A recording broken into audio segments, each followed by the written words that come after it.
Former Gambian Director of Prison Services softens voice of allegations of human rights violation.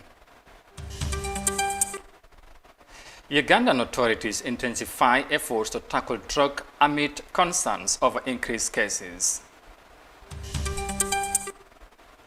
And the government of Egypt is busy looking into the rate of youth unemployment rate thanks to COVID-19. This and more coming on The World Today.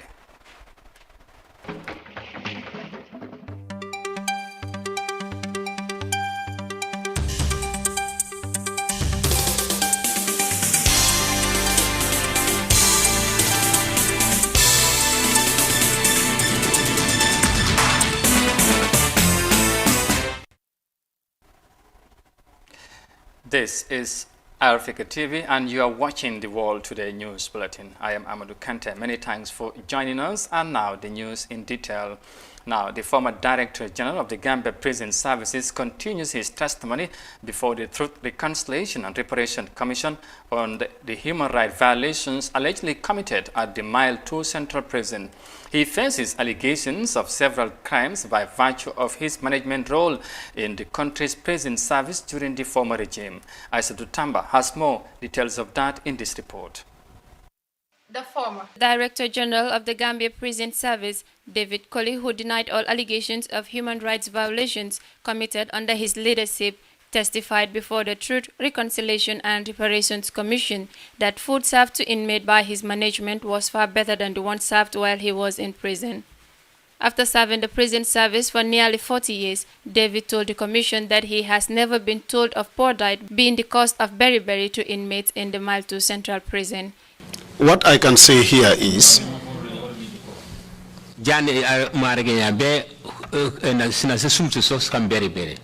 I am hearing it for the first time that it's because of the food that causes beriberi. Are you serious?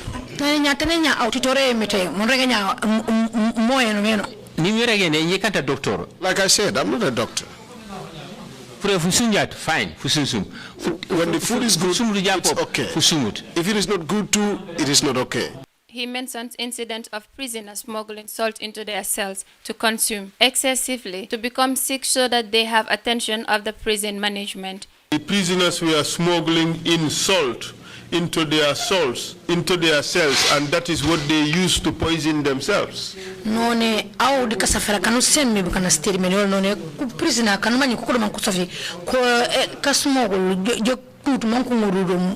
Yes, it happens. The former prison director explained how his management used to handle cases of inmates who used to dispose food they would be served. Part of the measures to deal with prisoners who go on hunger strike without any reason, he said, was to activate punishment embarked in the Prison Act. Their food. Prison Act Prison Act sense to more discipline prisoners. The Prison Act would give it that that prisoner should be disciplined. But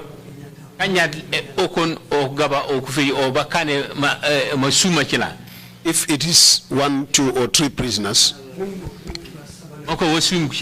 had done something really just because they want to throw the food away, we deal with them. Then we will deal with such prisoners. Mr. Colley ran on the former President Jammeh during his inmates experienced all forms of torture, leading to weeks of institutional hearing on detention centered by the TRRC.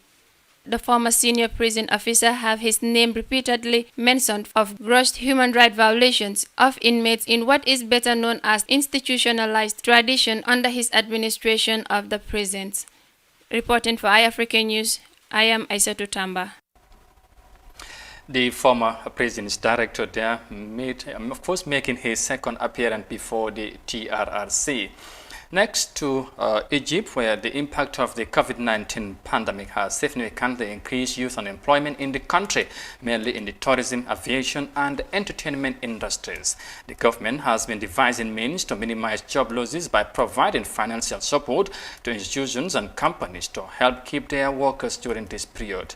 This led to the lifting of the curfew regulations as part of efforts to resuscitate the economy despite the prevalence of the coronavirus. Here is more details of that.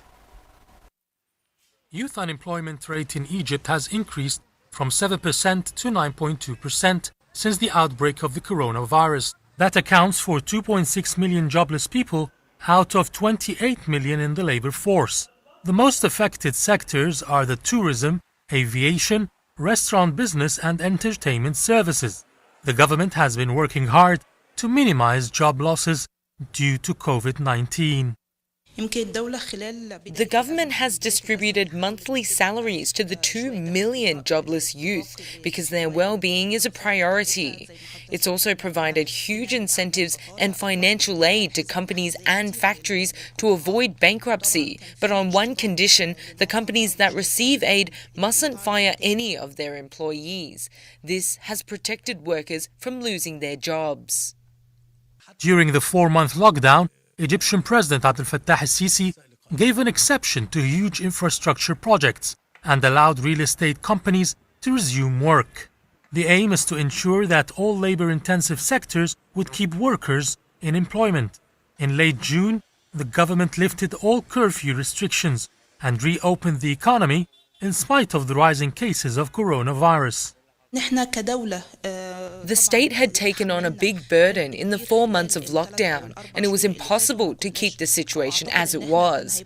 Foreign reserves have been decreasing and the growth rate has dropped by 4%. So they had to reopen the economy and return life to normal to be able to sustain itself. Some people who are affected by the novel coronavirus say they have had to change their daily habits. Because there's no production, I lost monthly bonuses and 20% of my salary. I have had to reduce expenditure and only buy the necessities for home, unlike before. I was released from work after COVID-19 hit the country. I'm surviving with the financial aid I take from the government. I'm glad they have reopened the economy. It gives us hope that we can find a job again. Another issue the government has to contend with is to provide jobs for nearly 600,000 youth who enter the labor market every year. Experts say if the coronavirus continues till the end of the year, the unemployment rate would reach 12% from the current 9.2%. And from that reporter in Cairo, Egypt, next to the US. Now, with just about 4 months to go before the presidential elections, American rapper Kanye West has tweeted his readiness to go for the top job. Details of that in this report by Sona Tunkara. American rapper Kanye West, who was a great fan of the Republican President Donald Trump, tweeted on Sunday, announced his aspiration in running for the next presidential election. He wrote on the basis that they must now realize the promise of America by trusting God, unifying their vision and building their future. However, West does not appear to register his name with the Federal Election Commission for the upcoming November election.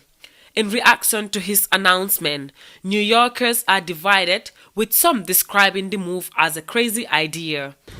I mean, this country is already screwed to begin with, so add that to the basket and we're completely lost. Among them are those who welcome Mr. West's desire to finally get rid of the incumbent president. I think it's a great idea, you know. I think it's time for America to get rid of Trump right now, because we are tired of him. We don't want Trump for president. Although Kanye has passed the first level of criteria of being a citizen in order to vie for the position of president, however, getting elected is a bit more complicated. In order to appear as an independent candidate, Kanye will have to get his name on all 50 states' ballot papers with more than thousands of signatures from each state. For iAfrica TV, Sohna Tunkara.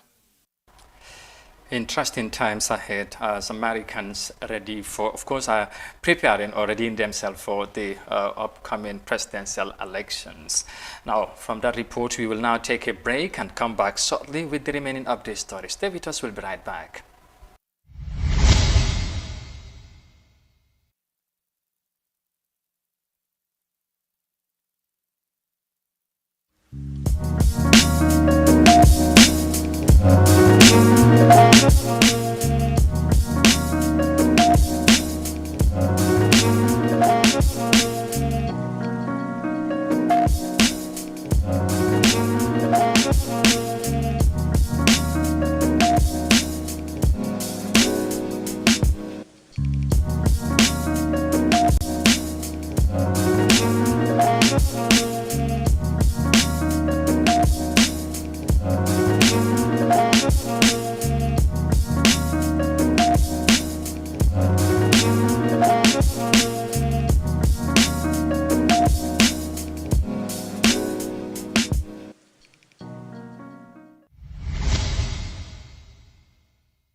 Welcome back. You are watching the World Today News Bulletin on Africa TV, and now to the rest of the stories. Now, the Gambia Writers Association has awarded young writers for being engaged even during the lockdown as a result of the coronavirus.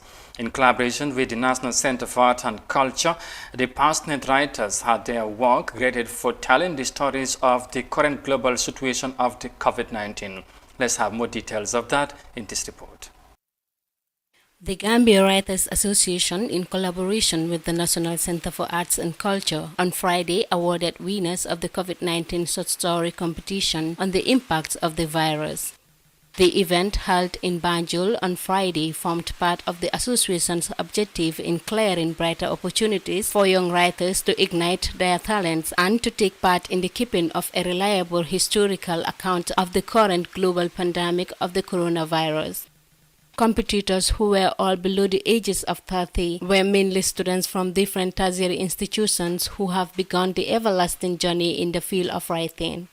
The initiative went further to engage participants meaningfully at a time when there was a total school shutdown as a result of the coronavirus global pandemic. It is a challenge because it's not a competition. We thought it is necessary during this coronavirus pandemic and lockdown, young people not to relax completely. Some of you have not been going to school for 3 good months now. The committee responsible for the grading of the works submitted by the young writers served as a more of coaching role than awarding winners. Charna Omar Bari exposed the discovery of prospect rich enough to keep the literature industry moving much faster in the country.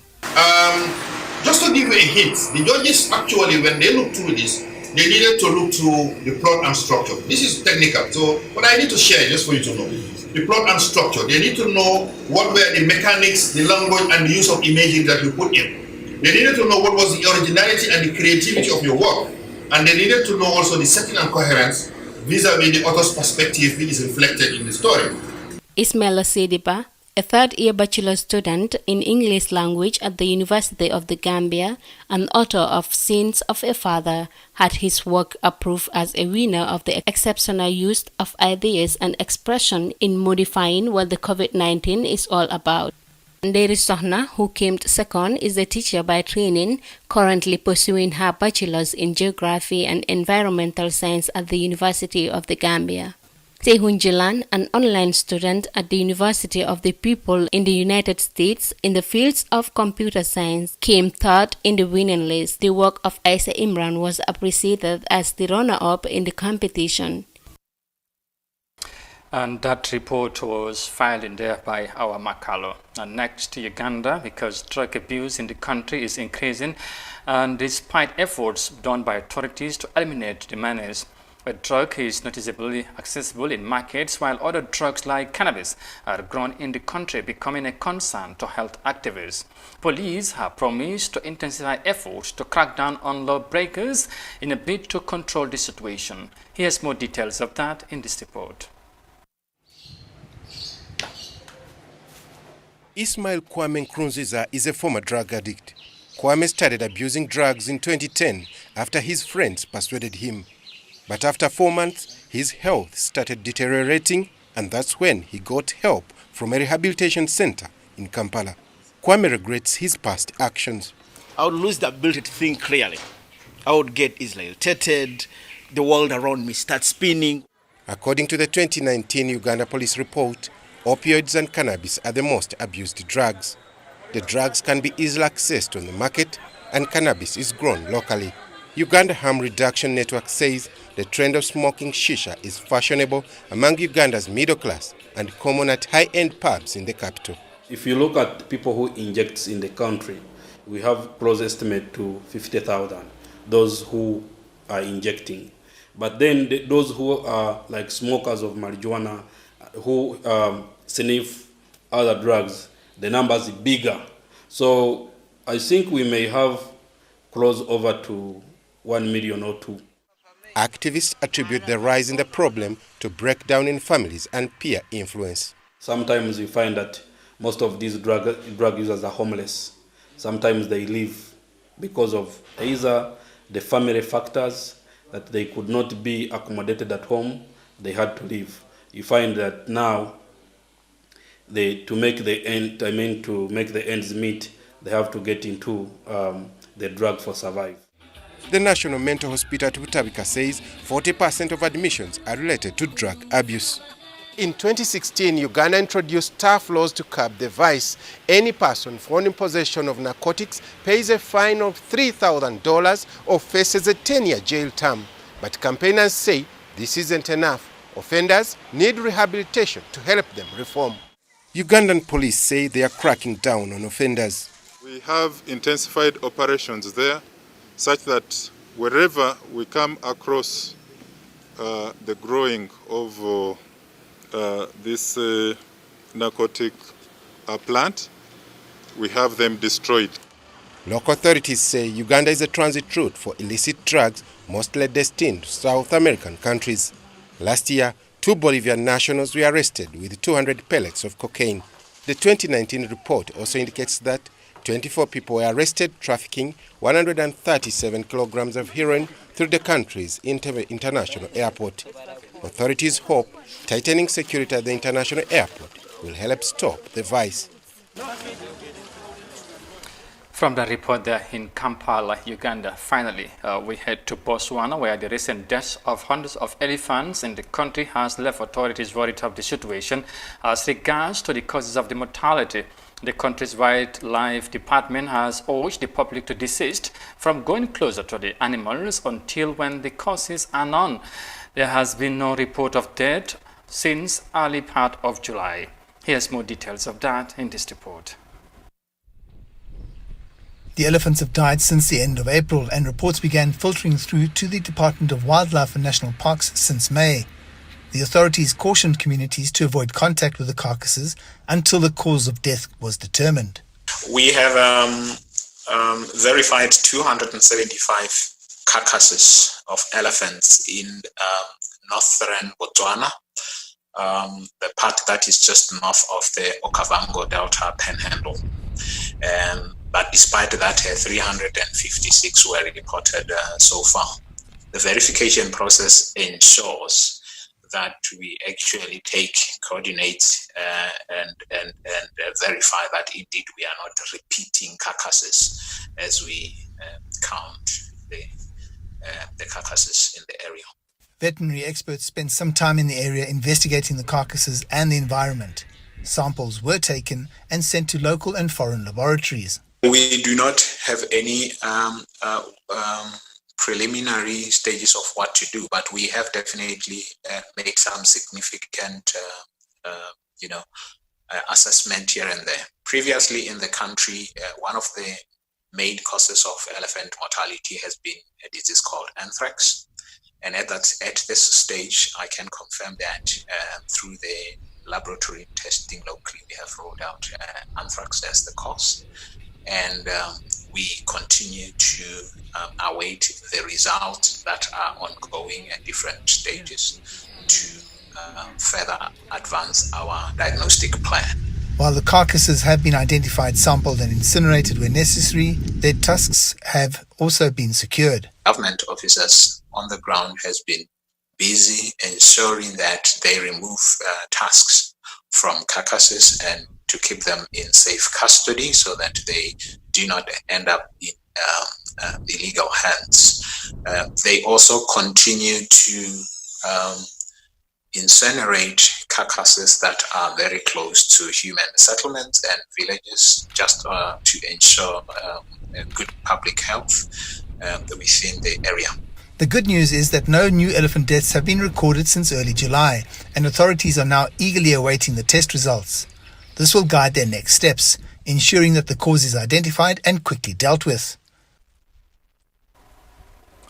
And that report there in Botswana finally brings details on this and other stories. You can also look on our website on africa.tv.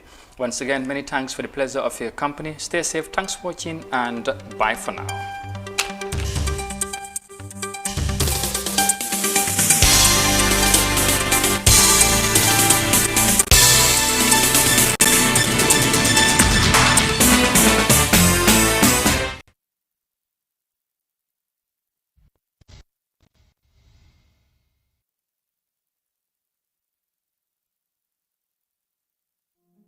TRRC gannaaw bi amee ndimbal ju bàyyeekoo ci mbootaayu àdduna ju faree wàllum transitional justice ak axu doomi aadama ñu xamee ko ci UNTJHR ñoo taxawal ndimbal ngir gën a yaatal ñun toroxal seen bokk-bokk ci wàllum sàkku dëgg ak liggéey TRRC bi ci wàllum gëstu ak joxe kàddu ci sutura wala ci mbooloo ji ndimbal nag dinañ ko joxe ngir yombal dem ak ñëw lekk ki naan wérdu yaram ak kaaraange ndimbal ji it dinañ ko jëfandikoo ngir jënd bagage ci wérdu yaram teg ci dimbale doomi Gambia yéen toroxal ngir ñu mën a fajoo bitim réew su dee seen soxla faju dafa jàmp ñu mën a jot ci biir ndimbal nag moo ñin musa toroxal ci seen ak ñu leen dee gunge suñuy joxe kàddu seede yi ñun tuumaal ci toroxal doomi aadama ak ñu jàppale TRRC bi ci wàllum jot dëgg képp ku bëgg a sàkku ji ndimbal koolal TRRC Victim Support Unit ci 77 04 988 wala ci 508 6693 jërë ngeen jëf